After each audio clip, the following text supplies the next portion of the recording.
audio newspaper full of very unserious, partially real stories that the world needs to hear.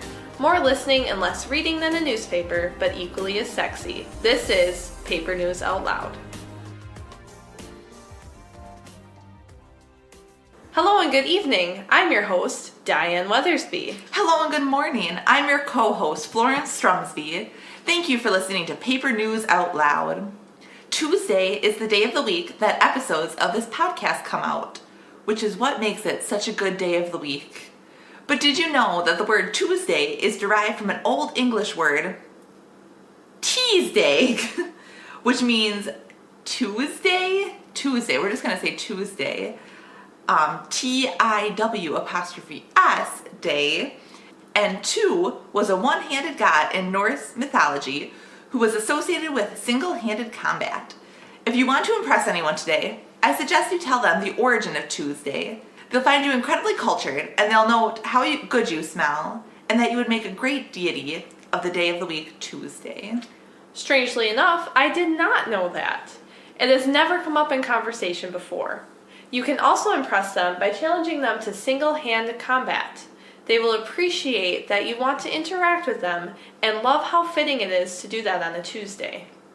Now let's dive into the important part of Tuesday, today's headline.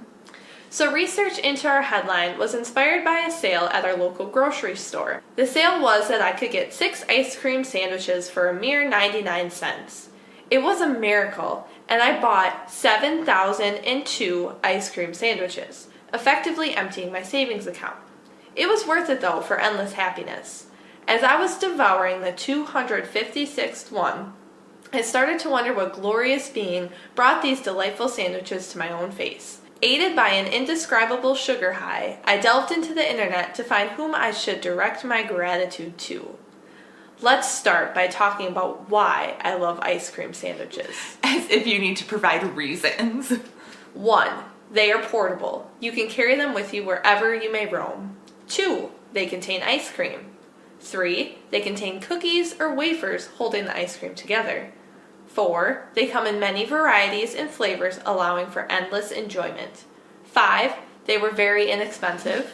6. They are often given out at events that require an easy dessert because they do not require any utensils to consume, just a desire for happiness. 7. They have no nutritional value. I eat for necessity, but I also eat for fun. Having no nutritional value means that I am consuming them just for the sake of enjoyment. One of the first things I learned doing my research is that there are several books written on this topic, so if you want to do further research, you are most welcome to and even encouraged. According to the book of Sugar and Snow, A History of Ice Cream Making by Jerry Quinzio. Names are fun. The ice cream sandwich was first made and sold by a pushcart vendor whose name was lost to time or never learned. This person sold their ice cream sandwiches in New York City. Ice cream was sandwiched between graham wafers and the ice cream sandwich was born. The vendor sold the sandwiches for 1 cent. I thought I got a deal, but now I'm feeling extremely ripped off. Legend says that the reason the sandwiches were so cheap is because he was too busy to make change. If he were around today, Insider Food would definitely have featured his pushcart sandwiches in one of their videos. Also, how do you go about getting hired by Insider to do all those cool videos? The hosts just get to travel and find unique experiences to show the world, and it just sounds like the greatest job. And they get to eat. And they get to eat all different kinds of food, and it seems amazing. Dream job. During my research, I came upon an ice cream sandwich fun fact. According to this fact, a man named Jerry Newberg created the modern ice cream sandwich by putting vanilla ice cream between 2 chocolate cookie wafers. This was repeated several times, and I myself even took it as fact. Turns out, the internet is an echo chamber of lies. A writer named Bravetart wrote about this mystery man. Now folks, I love Wikipedia. I think it helps synthesize information and can be a powerful tool for good.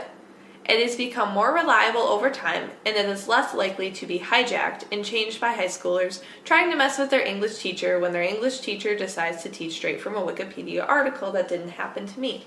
As wonderful of a tool as it is, it can also be used for evil.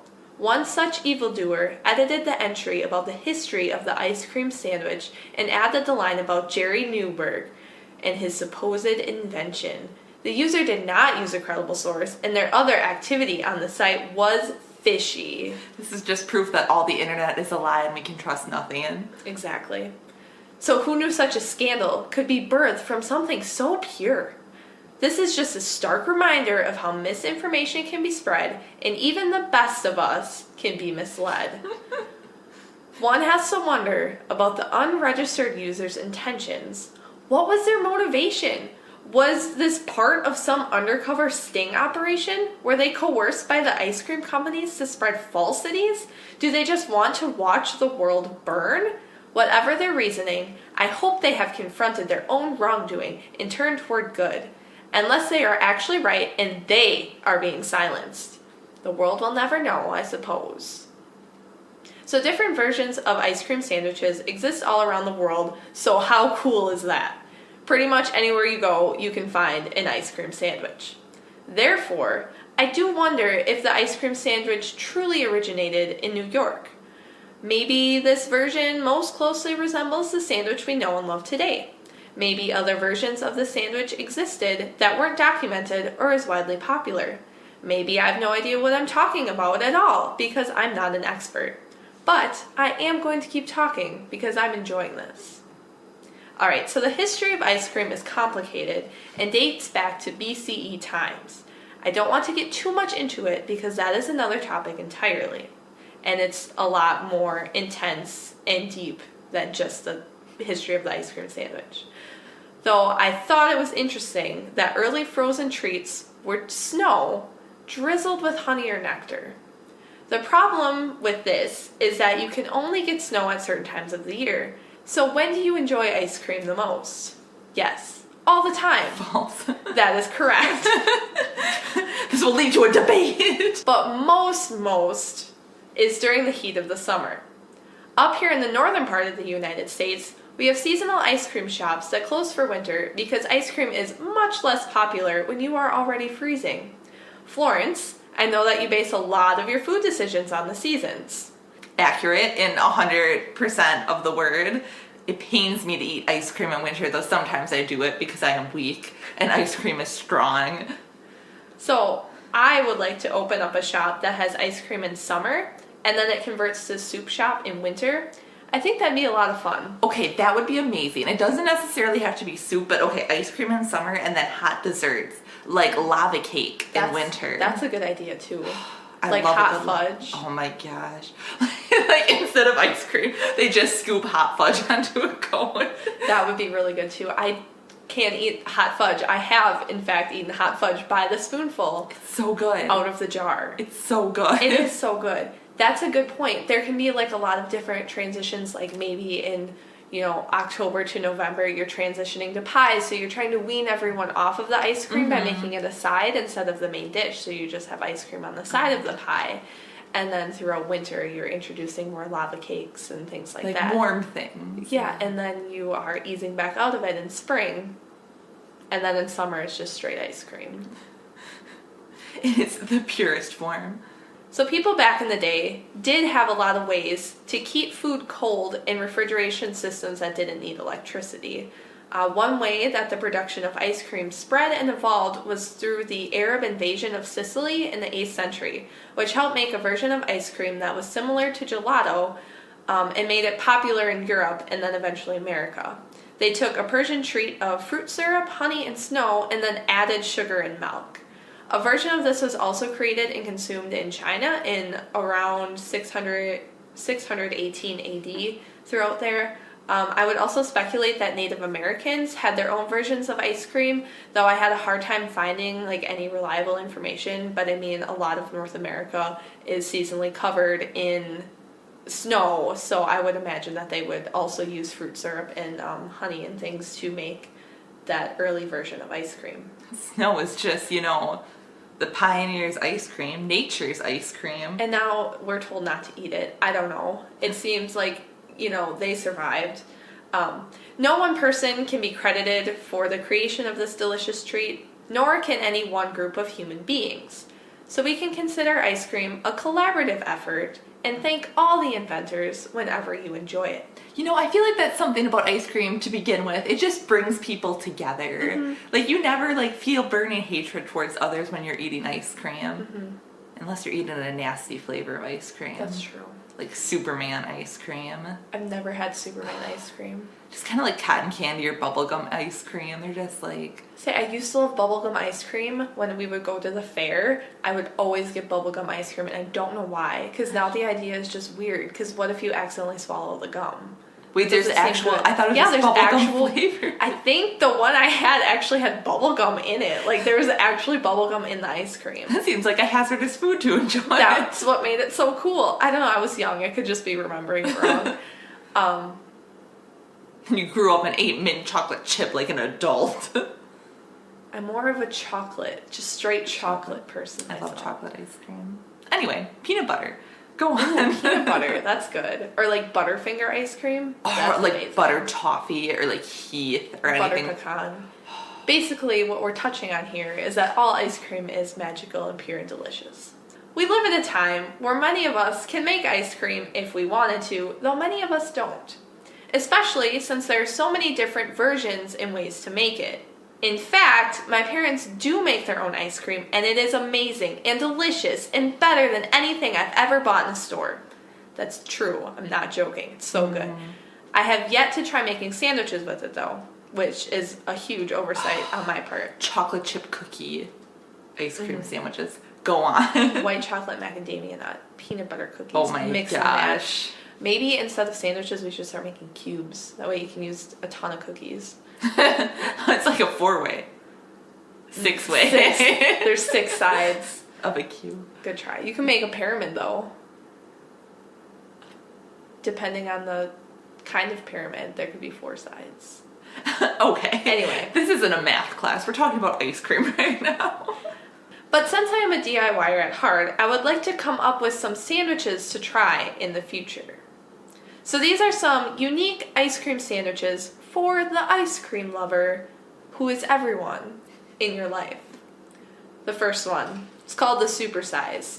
You bake 2 thin cakes. Then you spread an entire gallon of ice cream on one and place the other cake on top. It's a super ice cream sandwich. I would eat that. Oh, we all would. Hot fudge, like you frost the bottom layer of cake with hot fudge, and then you put the ice cream, more hot fudge, other cake. Cashews, peanuts, anything. Just all the ingredients. Line it with cherries. Beautiful. Okay, number 2, the cheesecake sandwich. The ice cream sandwich cookies around rich and delicious cheesecake, which is then frozen. It could come in a variety of flavors like chocolate chip, strawberry cheesecake, etc., etc. Caramel. Oh my gosh. Again, hot fudge. Raspberry. It'd be easy to swap the cookies out for like graham crackers or other sort of wafers to add to the dynamicness of the Vanilla cheesecake. wafers. Those are really good. Oh my gosh, like a giant vanilla wafer. Number 3. This one's called We Are Infinite. Layer cookie and ice cream over and over and over and over again until the layers reach the ceiling, and then remove your ceiling and then layer some more.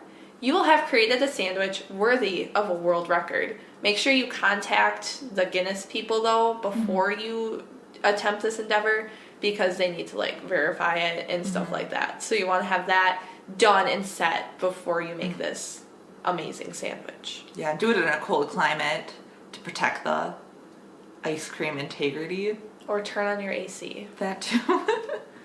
Okay, number 4, the Antarctica sandwich. So what could potentially be the largest ice cream sandwich in the entire world? The entire frozen continent of Antarctica. 2 teams of brave adventurers each take a cookie and put it on either side of the continent, effectively making Antarctica an ice cream sandwich. They will sprinkle chocolate syrup over the ice to add more flavor. That would be cool. Like, have a helicopter that just dumps buckets of like honey and caramel across the continent. That wouldn't affect the ecosystem. I don't think so. I don't think it'd be an ecological disaster at all. So this one, number 5, is called As I Lay Me Down to Sleep. So you will use your bed frame to craft a mold.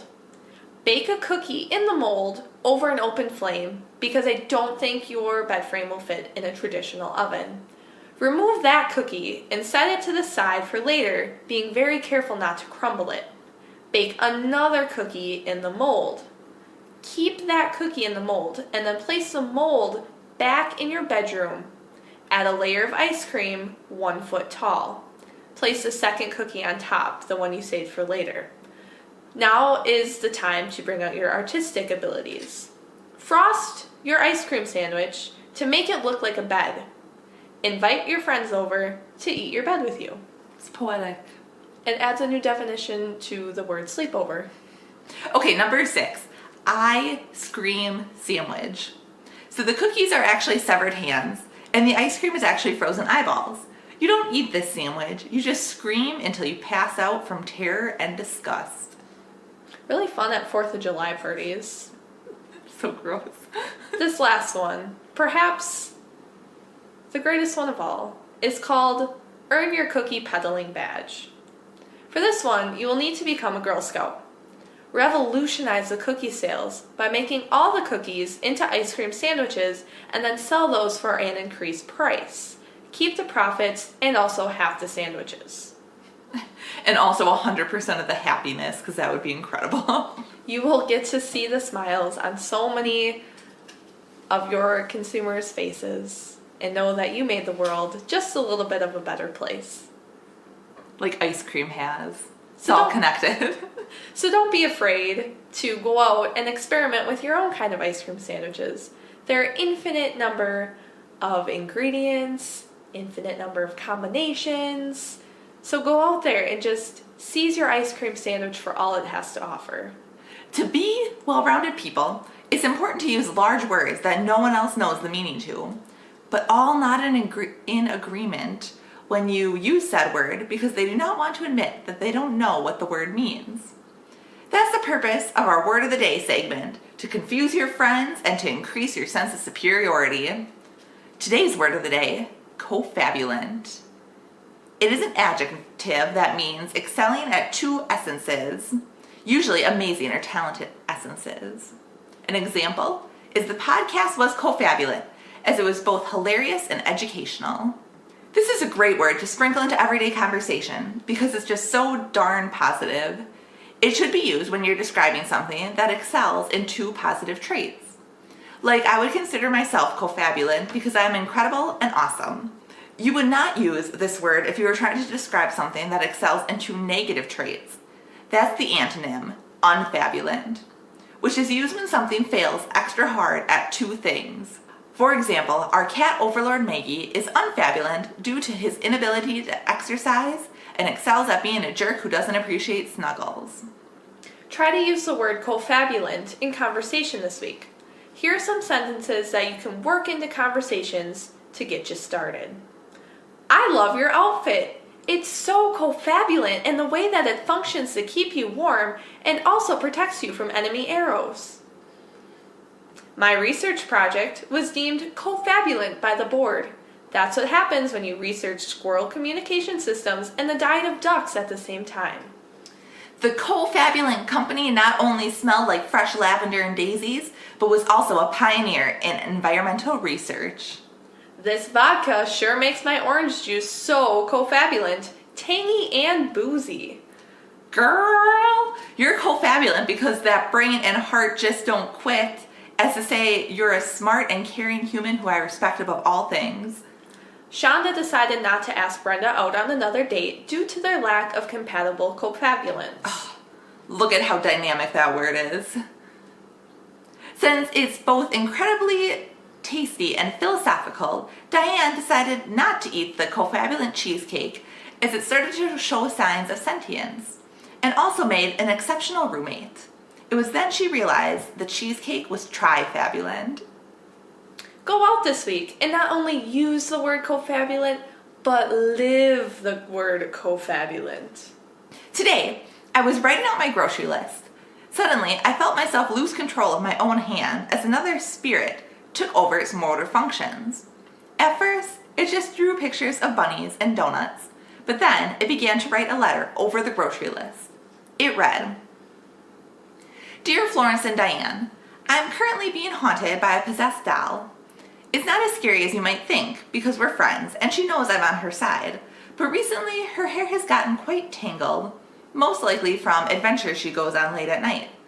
She always returns before sunrise and she's always covered in blood. But anyways, how can I untangle her hair so that she looks and feels her best, but also keep her from murdering me while I sleep? Best regards, Doggone it. Well, doggone it, this sounds like quite the pickle.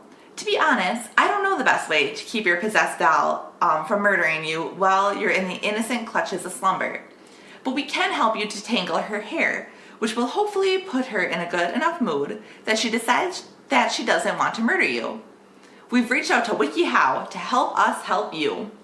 There are a couple different methods to untangle and soften doll hair. The first is to use fabric softener. Fabric softener is great for a lot of things. For one, it makes a great substitute for vampire blood and potions because it's so full of chemicals and essentially is toxic. But it can help you out with your doll's tangled hair problem as well. Its deep magical properties, including the smoothing curse that's put on each bottle of fabric softener, make it great for dolls, but don't use it on humans. So first you'll soak the doll's hair in the fabric softener. Since this doll has some sort of malevolent spirit, try putting the softener in a bowl that has ancient runes carved into it to put the spirit in a dreamlike state. Fabric softener has been used as fuel to feed demons for centuries, so the last thing you want is for the doll to become even stronger than she already is. Massage the fabric softener into the doll's hair until it's completely coated. So this is where things get a little tricky. In order for the magical properties of fabric softener to take full effect, it has to be allowed to stay on the doll's hair for at least an hour, if not longer. Lock the doll in a secure location. Try not to interrupt her normal witching hours. After the fabric softener is soaked into the hair, try combing the hair with the fabric softener still in it. As you should probably know, possessed dolls have a crippling fear of combs. Unless you want her to erupt into a murder frenzy, victim 1, you're the victim, look for other items to comb with that aren't physically a comb. For example, you can use cobs of corn, porcupine quills, or knitting needles as alternatives. You'll need to rinse out the fabric softener. Be careful not to use holy water by mistake because that might have devastating consequences. Finally, brush the hair again with the same grooming item you used earlier. This will help the hair dry out and avoid future tangles. Now, if you don't have fabric softener laying around the house, the alternative is to use baby shampoo. Baby shampoo is shampoo that is made entirely out of baby bars of soap. Using infant bars of soap helps capture the soap's youthful essence, which is why baby shampoo is an excellent smoothing product for your doll's hair. Remember, do not let the baby shampoo age. Buy it fresh before starting this process. So first you'll fill a bowl with cool water. The water must be cold because warm water will heat up the doll's already hellish spirit. The cool water will keep the doll calm and relaxed. Mix in that baby shampoo until it dissolves. You'll know it's dissolved when the wails of the baby soap fade away. Wash the doll's hair. Gently massage the soapy water into the doll's hair while chanting something in Latin. It doesn't really matter what you chant, but the Latin will help soothe the spirit. Let the doll's hair soak in the bowl for about 10 minutes. And now is for the most important step of washing the doll's hair with baby shampoo. Rinse 3 times. It has to be exactly 3 times, otherwise this will open up the doll to another spirit. If this new spirit is also evil, there would be 2 evil spirits in one doll, which would be a fate worse than death. Please, for all of us, rinse the hair exactly 3 times. After you completed the sacred rite of rinsing, dry the doll's hair with a towel or potato sack, whatever you have on hand. Once the hair is slightly damp, you'll want to brush it, again with anything but a comb. Now that your doll has shiny, smooth hair, and this, in turn, has shown the doll that they can trust you and that you are their friend, it's a good idea to make doll hair conditioning a regular activity in your home. Here are some tips and tricks that you can try to prevent tangles in the future. Remove all items from the doll's hair. This includes things like bows, barrettes, wrap bones, wood chips, fingernails, and broken glass. These are all things that you'll commonly see in a doll's hair, so you'll want to remove them to protect the doll and yourself during the washing process. Brush regularly. This could be a bonding experience for you and the doll. Maybe it'll even bring you closer together so you can tap into why she's murdering so many people or trying to take over the world. Comb the doll's hair and talk about your days. This will make you closer than you ever were before. Avoid overstyling the doll's hair. Sure, she might think it's fun to use dried tears and anteater spit to stiffen her locks into wild updos, but these crazy looks can make her hair even more susceptible to tangles and knots. Convince her to stick with simpler styles like braids or a ponytail to keep her hair smooth. Keep typical exorcism tools taped under the sink where the doll can't see them. Odds are you'll most likely be just fine while washing the possessed doll's hair, but once in a while they have been known to either 1. Snap after getting irritated by one of the grooming supplies, looking at you combs, or 2. Become so relaxed that the evil spirit tries to leave the doll host and find a new, less comfortable host. Better safe than possessed by an evil spirit, like I like to say. These are some ways you can keep your demonic BFF looking her best for her midnight terrors. And hopefully this will keep her in a good mood so she doesn't turn on you and kill you. Good luck. Hey Florence, can you pull this train into the motivation station? Choo choo. Okay, hobbies are things that humans and sometimes cats do to keep themselves from succumbing to boredom or turning to a life of crime, which I guess is a hobby, but I digress. Once in a while though, we find ourselves feeling in a rut with our hobbies. How do you motivate yourself to get out there and try something new? So I live by the golden rule, to be a jack of all trades, because a master of none is better than being a master of one. In order to live by this creed, I must never get too good at something. I took up crocheting once as a hobby. After making a couple blankets, I decided I was getting too good, and if I continued on that path for, several more years, I would become a master. My biggest fear. On the 1st of every month, I Google hobbies. After 2 days of reflection and preparation, I choose one to endeavor in. For the rest of the month, I devote all my spare time to that hobby. And the last few days of the month, I destroy any tools, guidebooks, or any information that was necessary for participating in that hobby. I destroyed all my crochet hooks in the garbage disposal. I take a vow never to indulge in that hobby again, at least until enough time has passed that I fall to a novice level again. This keeps me always learning new things, but never too much of one thing. You know what they say, knowledge is danger. Yeah. And knowledge is what makes the government come and take you away. Exactly. Do you want to be taken away? For your crocheting skills? No. Florence, how do you shake up your hobbies? Well, as a rule, I try as few new things as possible, but when I do, I always make sure I'm properly protected.